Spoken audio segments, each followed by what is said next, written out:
And what about the other, the last two cities that you visited after Amsterdam? So after Amsterdam, I visited Essen. So Essen is like a rest stop. Okay, like since I've been on a 15-day trip, I thought it is better to have a rest stop. And my friend was in Essen, so it was like his place was a quite obvious choice. I went to his place, and he was also like, as soon as I joined him, like he thought I'm on a tourist trip, so he didn't want to hurt me. So he took me to a nearby place. Okay. So that was like his place is I think like an iron ore city or something of Berlin, Germany. Okay. So when you visit that city, you will notice a lot of iron, like whatever is required to coal ores. Okay. So you see a lot of factories that are that used to do coal mining but stopped. Or there are like a lot of museums around coal mining, etc. Okay. So there was this place which was located on top of a hill. Okay, and you could see the entire surroundings of a city. Okay. So this required a small trek, but then at the top of the hill, they also had some kind of a pyramid type of a construction. Okay, so you could it's very huge. Like when you look at the we saw the images of that structure on Google Maps while traveling. It felt like it's a very small structure, but then once we reached there, we could see like it's a huge structure with like 140 or 200 steps just to the midpoint. And we could actually rotate, we could actually walk around that structure at the top of the place. Okay. So it was like a pyramid, but then it was full of all the it's difficult to explain, but then it was more like you have diagonals or some wires, like some kind of iron bars connecting and forming a pyramid. Okay. And you have a steps in between to walk around. Okay. So there we went, and then we had we could see sunset. There was no plan for sunset actually. We just went there because this guy thought I was there for a trek or something like that. And I was also meeting him for the first time after a long time. So we just went there. Okay. And then I would say that is one of the best sunset I have ever seen. Okay. So the background that we have right now, the blue, it was something like this, but on a greater intensity, pure blue, even more blue, even more yellow, even more orange. Okay. And we could see all these iron coal ore factories which were abandoned at the long distance, and some birds flying around. So it was like a very magical sunset that we didn't sign up for, or we didn't expect it to be that good. So that was amazing. And followed by that, what ended up happening was I was pretty I was not keeping track of time, because all my places I visited, I could stay till 11 or 12 in the night in those cities. Okay, because all our major cities are tourist spots. But this place is not like a tourist spot. Okay. So everything closes by 9 or something, 9:30. Now we had to catch a train from this place to my friend's room, and it so happened that we missed our last train. Oh, okay. And we were stuck somewhere outside at 10 o'clock in the night. And my friend, he has an office to visit tomorrow. So there was a lot of discussions that we are thinking, what should we do now? Should we hire a cab? Should we check Uber? Should we check whatever taxi services that they have? And we even tried for hitchhiking. If some cars were passing by, we asked them, we were just raising our hands, but then it was late in the night, and we could not get anything. After I think checking Uber, or feeling like we were last or something, there was this cab which was going, there was a taxi which was going, and we could see the taxi symbol on the top of that car. So suddenly we were like, okay, you stop, we need to go to this place. And so this guy charged us a bomb. It's the same charge that I had to pay for Essen to Berlin. Okay. So that's the equivalent amount of money he charged for taking us from this point to our friend's place. But then I think the sunset was worth it. Okay. So that was it was foolish thing, but then it all this happens when you're traveling also, because you are not actually aware of the local things. Yes. Right? In this case, we didn't know that trains will stop. Yeah. So that is something here also. Money plays a role. If you have a bit of let's say you want to complete your trip in 2 lakhs something, then you have to make sure that you stick to 1.5 because the 50 is for reserve, like in case of these emergencies. Yeah. Okay. So this kind of thing happens, and I mean, like we comfortably reach that place. Okay. But then that's also good experience for you because you stayed all the way and you're thinking what to do, all that. Yeah. Which brings me to the question: what was your overall budget of this entire trip, and how much you ended up spending? So actually, I didn't had a budget as such because I have a lot of money. I don't need budget and all. Hai? So it's not like that. It's more like I was pretty flexible with extending my days also, if possible. But then, like I also had like a high-level budget, something like 10,000 per day plus flights. Okay. So what I mean by that is, I stayed in Europe for 15 days. Okay, so 15,000 plus additional flight ticket. So flight tickets for me, it charged like 70,000. Okay. So overall budget, you can think of it like 2,30,000. Like that was my budget. Okay. So that was like not like a strict budget, but it was like a high level budget, and it's also very free budget, as in like you don't reach that point easily. Okay. And in my case, like I think I went till 2. Okay. With staying with friends' place, I reached 2. Okay. But if my friends didn't support it, then it would have went to 2.3 easily. So 15 days trip, 5 cities. So you are saying it cost around 2,50,000 for a solo trip. 2 lakhs. For me, it happened at 2. Like my expenses were in total 2 lakhs. Okay. So if I have to do it again, then the budget will go even further. But then, so that's what, like 2.3 is like a average, or you can have it as a target to reach. Okay. I say target, not the minimum budget, because you have to enjoy the trip also. Correct. Right? So for example, like you have sometimes like 10 days into the trip, you have like this unbearable craving to have Indian food. Yeah. Okay. So now if you have Indian food, it only costs you like easily 10 euros, which is like 800 per meal. Okay. So those and all also, they come into the picture, and you should not, like that craving should not stop you from enjoying your trip. So that's why I say like having not 2.3, I would say more like flight tickets plus days into 10, like number of days you stay into 10. In 10,000, sorry, not 10. Okay. So that, and this includes everything almost, hostel, your visa charges, your intercity travel, all that. So that is like I would say moderately expensive, like you're spending not too much, but okay-ish way. Okay. So what kind of cuisines you tried there? And what Indian food did you have there? Was it good or how was it? So I actually didn't try Indian cuisine this time because I challenged myself that I'll not try Indian food for this trip. But then, and it was success because I could try many other cuisines, right? So first thing was, I think I really don't know the cuisine as such, but I just tell the names of the places where I had food. Okay, so in Paris they have a big Subway type burger, which is like this much big. Okay, so that one, like one of my favorites. So that helped me with both breakfast as well as lunch, and it was like 5 euros, which is like very cheap compared to other food items. Okay. And in Belgium, so I had this prawns, like butter garlic prawns. This is a non-veg dish, obviously, but then it is by far the best prawns I have ever tasted. Okay.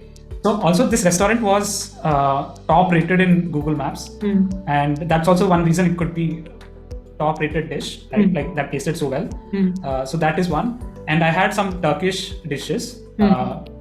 Turkish because like they were pretty cheap, so I had to go for cheaper food as well at times, and Turkish food was like very filling as well as it was very tasty. Okay. So one of it was something like melamin. So it's an egg dish, and they give you a different kind of a bread. Okay. Not like a roti that we have here. It looks like a roti, but it's more of a bread. Okay. So that was exceptional. So these are 3 meals which I really, really liked. And in Amsterdam, I had apple pie with cream. Okay. So this is the place which my friend took, Amsterdam local person took, and he like really know that place is exceptional. So that like no comments on that dessert at all. So in Berlin, I think I missed out on having a great dish, but I had like very heavy meals because that was like my end city, and I was actually running out of cash. Like I had card, but I was running out of cash. And for some reason, Germany or like Berlin, they didn't accept cards. Okay. So this is one thing. Like Paris, Belgium, or Amsterdam, like you could use cards and you can get away with anything. Like you can just keep on buying or getting food, everything. But in Berlin, I could not do that because I needed cash. Okay. So I could withdraw from ATM, but I was not really sure about how much they charge and all. So I could not. And also I had to get it from credit card, not from debit card, because my debit card was not activated to do international transactions. So overall, like I was very skeptical about using credit card for withdrawal. And like I was also running out of cash. So basically I had to squeeze in like whatever food I can get very cheaply. So that's where this Turkish food, they have something that looks like your shawarma roll, or like on those lines, not exactly shawarma roll, but they have rolls and couple of other different meals. So I just grabbed that and like that was good. Okay. And there was one meal which my friend prepared in Berlin, Essen. So that was also like, that was the only Indian meal I had. Like he prepared an Indian meal. So I was happy about it. What was that in that Indian meal? I don't recall. He used some, I think potato or something like a aloo type of curry. Okay. But I don't exactly recall because I just went with that emotion that he prepared food for me. Okay, this happens to me when I go back home. So my mom asks, "What will you eat?" And I'm like, "कुछ भी दे दो, जो बनाओगे मैं वो खा लूँगी." Yeah. That's the beauty of homemade food, it seems. So yeah, that's there. So कुछ ऐसा अजीब सा डिश ट्राई किया हो जैसे जो देखने में तो बड़ा मस्त लगा, बट खाने के बाद भाई ये क्या ले लिया kind of thing, और इतना पे भी किया, ऐसा लगा कुछ? Yeah. So there is a dish. So there's an emoji on that dish also, but I'm not able to recall what it is. Like the name I don't know. So basically, it looks like a circular, like think of it like a jalebi with a bread. Like you have jalebi, right, with full of wires and all. Okay. So imagine that was prepared with a bread. Like it would be like every thread will be something like this big. Okay. So it's more like a what I learned was it was like a breakfast for people, like not breakfast, it's like a salty biscuit which they consume it with tea. Okay. So the way it looked more like a waffle or some equivalent thing to waffles. Okay. So I was like, okay, I'll have it for lunch, and I took it. So this was when there was a bus stop, like bus was running and he stopped for 5 minutes to get some lunch. So obviously my mind was thinking, okay, like since he stopped for lunch, this must be lunch. Okay. So I took it and then I tasted it, it was all salty. Okay. And I was like, how come salt and sweet? Like, so waffles is like a sweet thing. Yeah. And how come salt is equivalent to that dish? And I could not like really understand whether the restaurant was bad or is it like the dish itself is something like that. Yeah. So I talked to my friend and he was like, yeah, this is a dish, not a dish. It is like a biscuit or a supplement with tea. Okay. So then I was like, oh, okay. So I made a mistake. Kind of an evening snack then. Like जैसे हम लोग यहाँ समोसा चाय type, I think type का उनके लिए होगा वो. हाँ, हो सकता है. So that was like a weird dish, I would say, for me. Like it was not very expensive, but then I know it was not expensive, but ठीक है.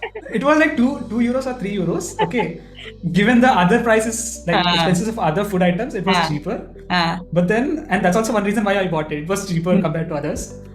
But then once I got into the bus, as soon as I took the first bite, I know I didn't have lunch. Like I can't have lunch that day.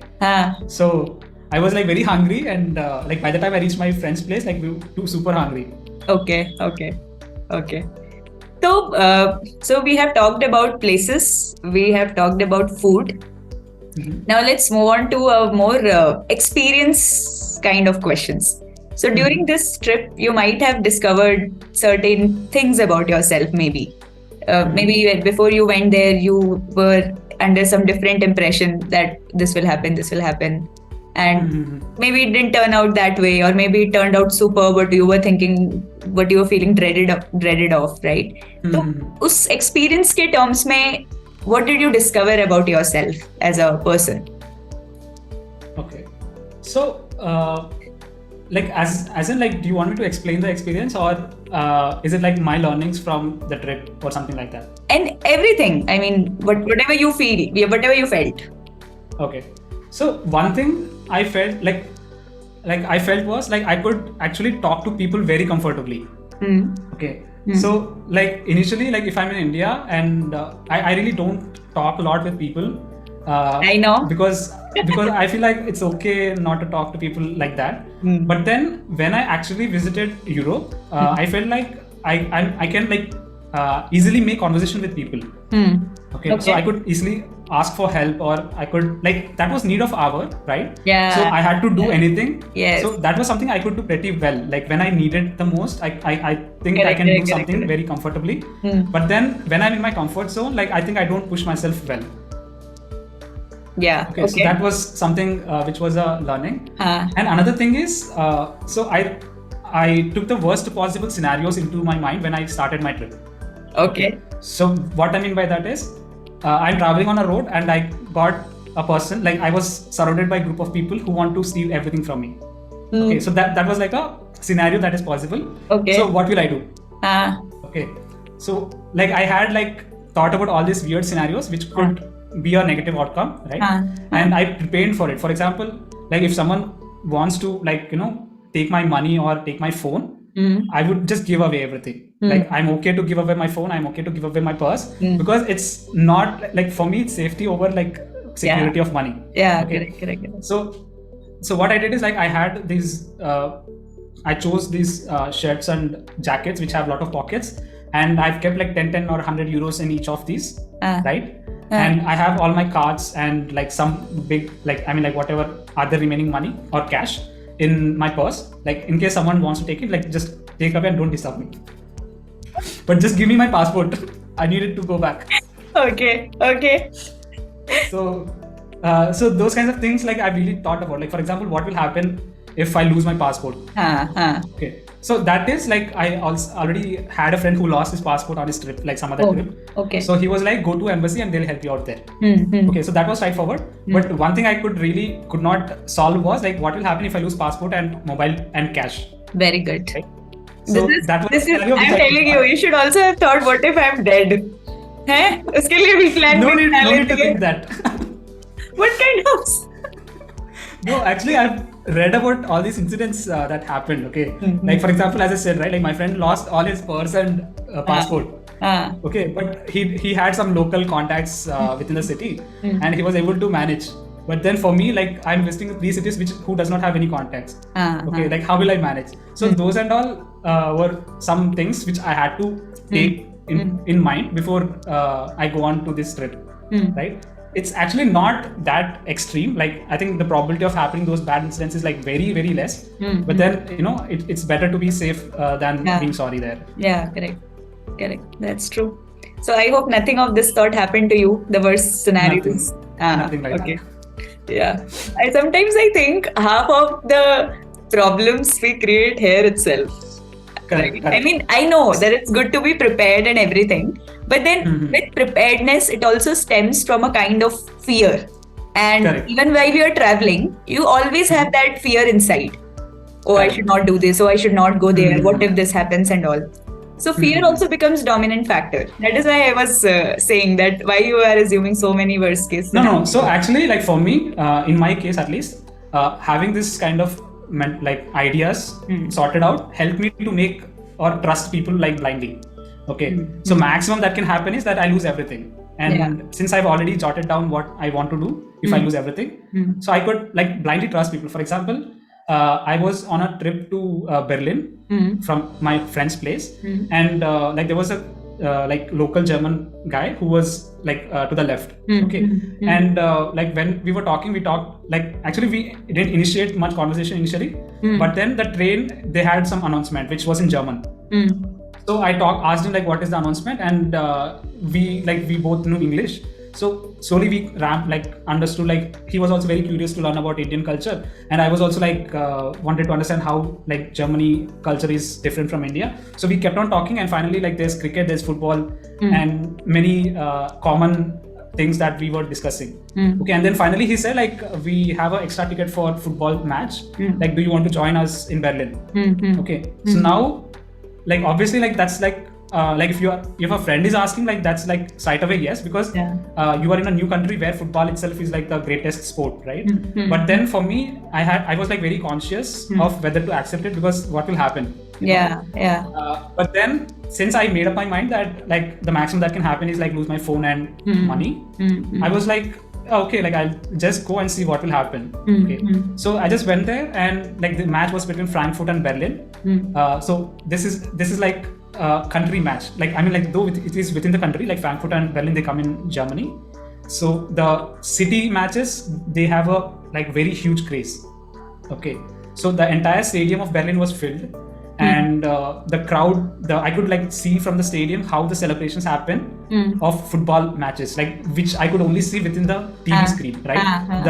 As soon as there is a music going on, all people will just like go up and down in a sequence, right? As if it is like a dance, like choreographed dance, right? So I could see like what are the like actually there are people who actually help you to choreograph that, like who should raise and all.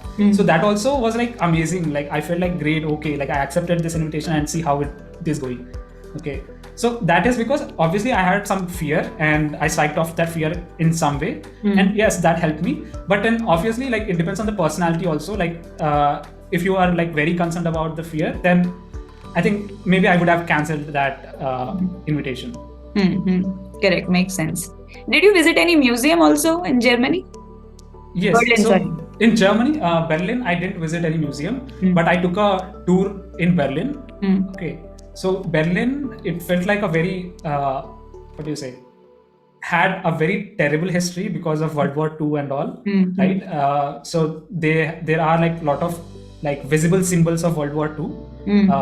And yes, I mean, like I felt pretty sad listening about the story of Berlin and how there is like East Berlin and West Berlin. So like I didn't visit museums, but that itself was pretty hard on me, like overall. Okay. So you intentionally didn't visit museums? No. So in Berlin, I was almost running out of cash. So that also is one reason. Okay. But overall, what kind of a vibe you felt in Berlin when it comes to people, culture? What kind of vibe you felt? So I felt like I don't know about Berlin as such, but for example, I feel like German people are very inviting to become friends or to they're open to talking to you comfortably. For example, I talked about this friend of mine who I met in metro, and he invited me to match, right? So along with his friend, along with him, they had like 2 other friends as well, and they were also very inviting, and they were also talking about how like Berlin is, and actually they were also suggesting that I should relocate to Berlin because they have this IT software scene that is going on, and since I'm from Bangalore, they thought I would be a very good fit to stay in Berlin. And so even after that, I met another friend, like another person who was very helpful to help me like see Berlin. Okay, so this and all, like I felt like they're very inviting and warm, and like most of them, they did what they could to make me comfortable or have a very safe and wonderful trip. Okay. And when you were when your trip finally came to an end, kind of a thing, so what were you feeling at that time? Like, did you wish that you could have spent few more days here, or maybe you thought, okay, next time when I will come, I'm going to visit this and this? So I was not actually thinking about the next trip at all. Like I was thinking about the current trip itself, and I was thinking I was pretty sad because I didn't had enough time for Berlin. So for Berlin, I only had like 1-2 days. Okay, and I felt like 2 days was not enough, and because of my cash crunch and Berlin not supporting cards properly, so I had I could not see Berlin as I wanted to see Berlin. Okay. And Berlin being like this historic city from World War and all the history textbooks, right? I felt like I could have spent more time there. But even about Berlin, like I felt very sad that the trip that I thought would be a disaster or like all these negative things, and nothing has happened, anything, and it was such a wonderful experience altogether. And another thing is like I felt like I was like, what do you say? I was on my own, all free and in a safe environment, right? So being a free bird is something which many people expect to have in life, but then having that security is not something which you could get so comfortably, right? And I think that's what Europe gave me, like some of these countries. they were very safe. At least I felt they were very safe because of this long day, which means like 10 o'clock they used to have a sunset. I had to like stay back till 11 or 12 to see some of the best places. Okay, so in the night. And I'm also a night owl. So basically I end up walking on the streets during nights. And that also is something which I did in Europe and I didn't have any problem. Okay. So for me, it worked out pretty well. For example, and that was also summer, right? And in summer, people just come out very easily. But if I was in winter, maybe it could have been a difficult scenario because by 7 or 8, it is dark and cold. No one wants to come out. Yeah. So and finally, like to answer your question, like I could not actually digest the fact that I had to catch a flight tomorrow. If the flight was cheaper, I could have just cancelled and extended it for some time. But then the flight tickets also is like too expensive for me to cancel. So what I ended up doing was I just stayed whole night awake, like just walking around nearby streets, which I felt was safe. Like obviously there will be safe and unsafe cities and streets. So you have to pick the safe streets. So I just walked around the place and finally my flight was at 10 o'clock. So slowly I packed my luggages and then just headed to airport like without sleeping. Okay. So that was how I spent in Berlin. Okay. So फिर next plan कब का है? So whenever Kavita funds me after this podcast, Bhai, Kavita will fund her solo trip first. Which brings me to the next question. Any tips for people who are traveling solo, who want to travel solo? So one thing is like, don't make it a solo trip. When I say solo, don't push yourself to be solo all the time. As I said, right, like I made sure, like I went on a solo trip, yes, but I went on a trip with strangers, not like a solo trip. Okay. So for example, like in Paris, I was there, I was doing solo trip for one day, but then in other places, like I tagged along with other group or like some hostelers, one of my friend, or like, I found some, local person who could help me out. Like, for example, you can identify a person based on his dressing, whether he's local or not, right? Sometimes. So based on that, you can approach them and ask for help and, see around. But so that is one primary thing, like don't make it solo, right? And another thing I did is like, I made sure that I kept telling people where I am. Okay. So this was possible with the help of Instagram. And I always kept telling my followers, like my close friends and all, this is where I am. Just in case if I lose my passport and purse and my phone, like they could just, identify where the last location was and come and pick me up. Okay. That's not going to happen. But then, yeah, so that was some idea around.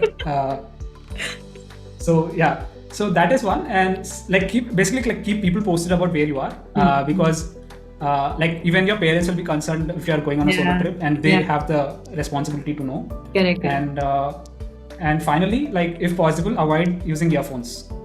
Like, so why I say this is because like if I had earphones plugged in, I could not meet any strangers who I could get help.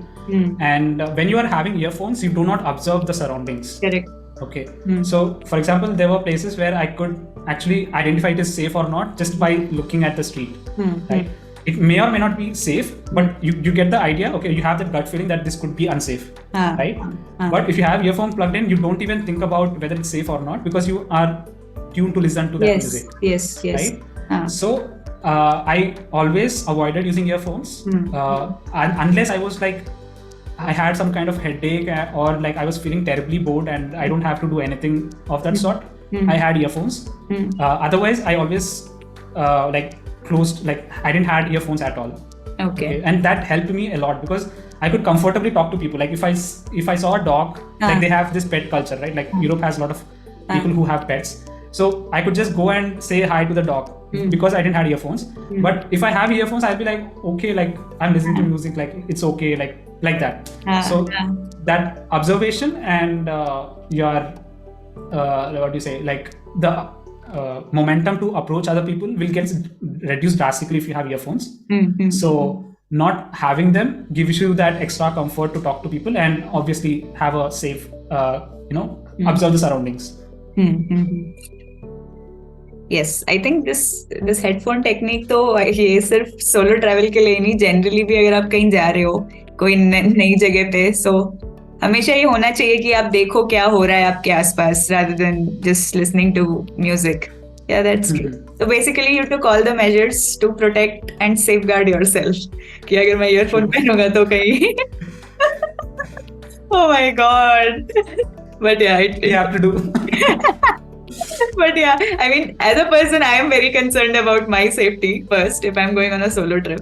So yeah, definitely I'm taking away a lot of things from your experiences.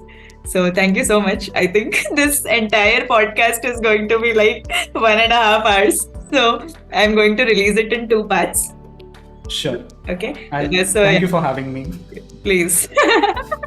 Next time when very formal. I just invited you because I want to go on a solo trip. And that's what is the aim. So you don't have to thank me. I had a personal agenda behind this. And don't forget to fund my next solo trip. Oh, once I do mine, then I'll think about it. But thank you so much, Narendra, for sharing your experiences on the solo trip. It was really, really nice. You shared really candidly about whatever you experienced there. And it was really, really nice to talk to you after such a long time. I would just go with that. Thank you so much. Thank you, Kavita. See you.